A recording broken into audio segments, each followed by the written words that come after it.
সেইদিনা আৰু জমনি এটা হ'ল শ্বেয়াৰ কৰিব বিচাৰিছোঁ সকলোকে আমাৰ সন্তোষ গ্ৰুপৰ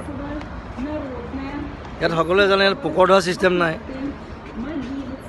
আমি য'ত আছিলোঁ গাঁওখনত আছিলোঁ আমি নিজনিৰ পৰা 1 ঘণ্টাৰ ৰাস্তা গাঁৱৰ ভিতৰত মানুহ নাই একেবাৰে কম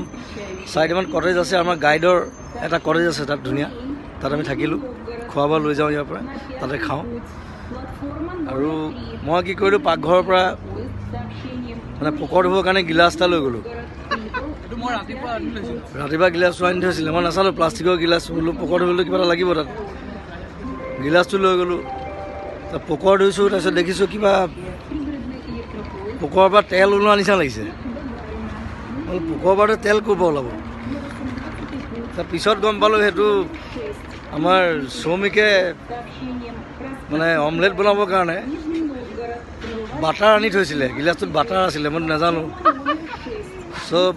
ৰাছিয়ালৈ আহি মানে প্ৰথমবাৰ বাটাৰেদি পোকৰ ধুইছোঁ মই সেইটো এক্সপিৰিয়েঞ্চ মই কেতিয়াও নাপাওঁ সন্তোষ এক্সপিৰিয়েঞ্চ উইথ বাটাৰ পোকৰ